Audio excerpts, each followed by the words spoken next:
Bwindi, Uganda's most significant national park. Even if Bwindi Dense National Park was not home to the mountain gorilla, its aloofness, natural beauty and enthralling biodiversity would attract visitors. But it is those glorious great apes that have made Bwindi Uganda's single most significant tourist destination. Coming face to face with mountain gorillas in their natural habitat is one of the most powerful and humbling wildlife encounters possible. You can always spot trekkers who are recurring from having been with the gorillas. Even the durable and silent types are grinning and chattering like birds. Departing from one of the 4 trailheads on the perimeters of the forest, Bhuma, Kyorongi, Rasharga, and Ruia, you join a group of a maximum of 8 other visitors for a guided trek into the forest in search of one of 11 habituated gorilla families. Led by experienced, specialized Uganda Wildlife Authority guides, you will be introduced to the ecology of the forest and the changing landscape as you trek to the gorillas. Your guides are in communication with the team of trackers who will have been shadowing the gorillas since daybreak. The trackers direct your guides to bring you to the gorillas. You should be prepared to walk through a challenging terrain of steep ridges and valleys, following animal paths through tangled undergrowth for about 3 hours to reach this point. Although sometimes contact can be made after 45 minutes and other times 6 hours. Once contact has been made, you have up to 1 hour in which to observe the gorilla family from a distance of 7 meters. However, you should also be prepared for relaxed mums or inquisitive young to close this gap considerably. The trackers will remain in charge of the contact, telling you what to do in order to remain safe and enjoy the experience to the full. The number of gorillas permits each day is strictly limited, and so the peak season months of June to September and January and February sell out well in advance of travel. It is therefore recommended that you plan your visit about a year in advance, if not earlier. Gorilla permits are non-refundable, but if you trek and do not see a gorilla, the Uganda Wildlife Authority will refund 50% of the permit cost. This happens very rarely. Visitors often ask about the difference between tracking the mountain gorillas in Uganda and Rwanda. One of the answers is that over the last few years, Uganda has provided an incredible opportunity to join a gorilla habituation team and spend up to 4 hours in the company of one gorilla family. This opportunity costs $1,500 per person, but with only 6 trekkers in a group, it is an intense and unforgettable experience, perfect for those with a passion for gorillas or the urge to capture the perfect photographic record of the experience. It is not right for everyone, even if the cost is not an issue. 4 hours is a long time to remain quiet and observant in a small area of forest. We humans find it incredibly difficult to maintain concentration for more than an hour.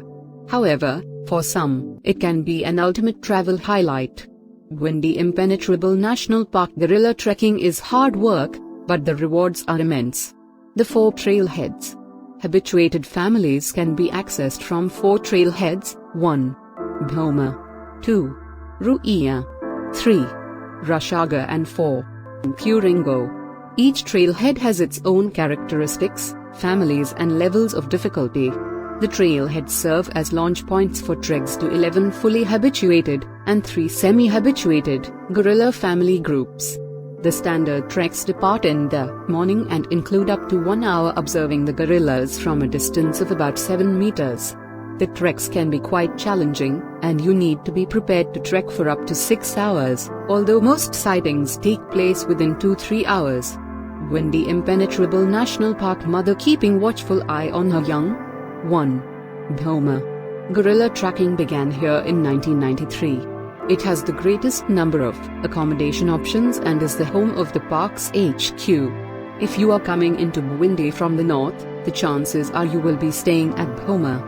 Arguably, the topography around Bhoma provides some of the more accessible gorilla treks, especially as the Rushkura family is known to be found relatively close to the village, occasionally thrilling visitors to Gorilla Forest Camp.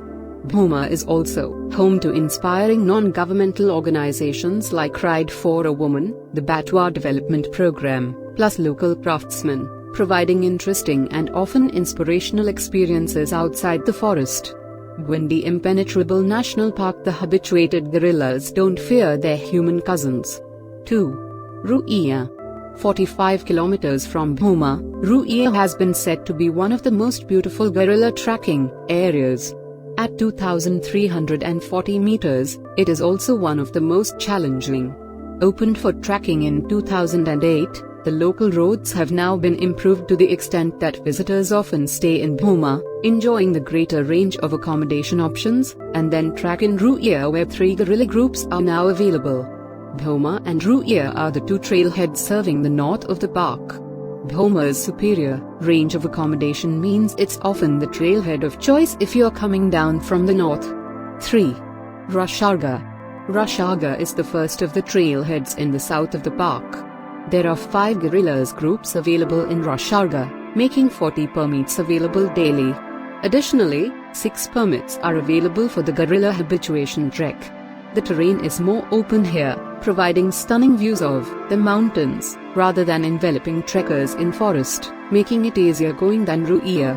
While there are local accommodation options, Rusharga is also accessible to trekkers staying in Kuringo, around Lake Mutanda, or even Kaisara. 4. Kuringo.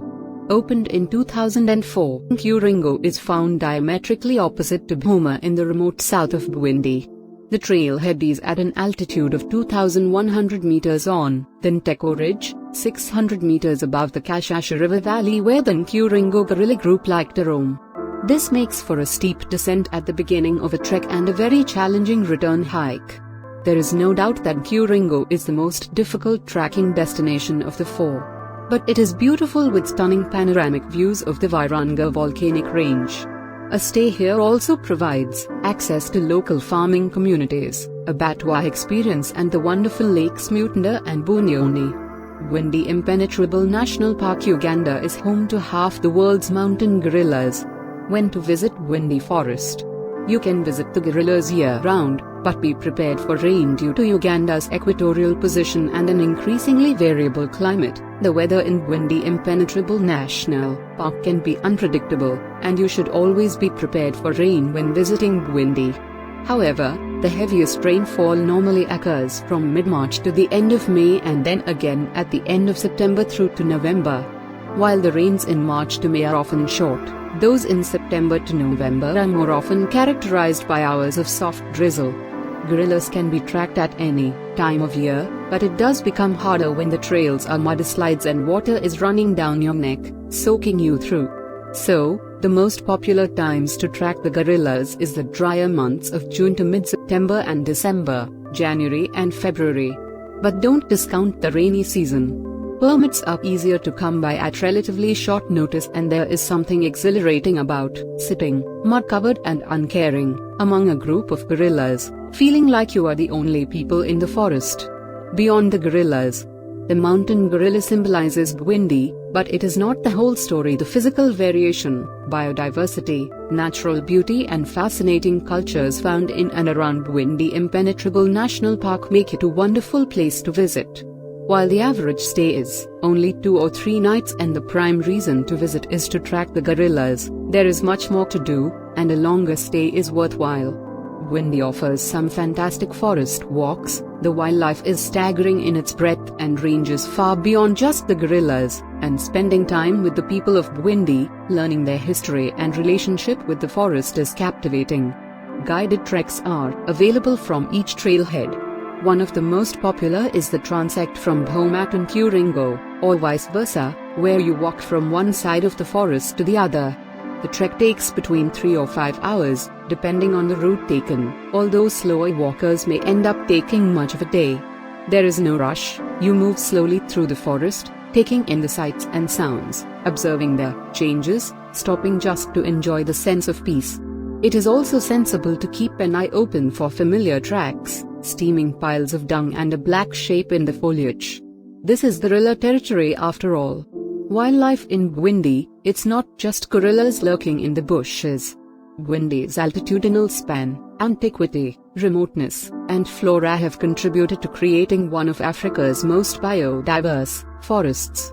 Bwindi is home to over 120 mammal species, more than any other Ugandan park with the exception of Queen Elizabeth National Park. There are more than 160 tree and 100 fern species. Of the mammals, the mountain gorilla is the most famous.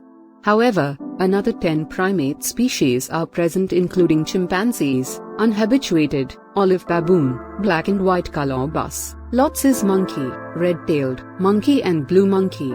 There is a seldom seen herd of over 30 forest elephants in the southeast of the forest and 6 antelope species, bushbuck and 5 duiker species. Even though Bwindi has very little wetland habitat, it still holds about 350 species of birds. Of these, 23 species are endemic to the Albertine Rift and at least 14 species are recorded nowhere else in Uganda. Butterflies add color and a good indication of the ecological health of a forest. Bwindi has at least 200 species, plus an incredible range of reptiles and amphibians. People of Bwindi. Alongside the primates and the birds, it is important to remember that people have as important a part to play in the story of Bwindi as the gorillas. Providing the local people with access to opportunity to improve their lives and tell their story will go a long way to ensuring the preservation of the forest and its inhabitants for years to come. Happily, a visit to Bwindi does include the opportunity to discover the story of the Batwa people, original human inhabitants of the forest, and the Bakinga, farmers from the forest fringe, supporting sustainable development projects as a result. You can also explore the village of Bhoma, meeting local artisans, observing their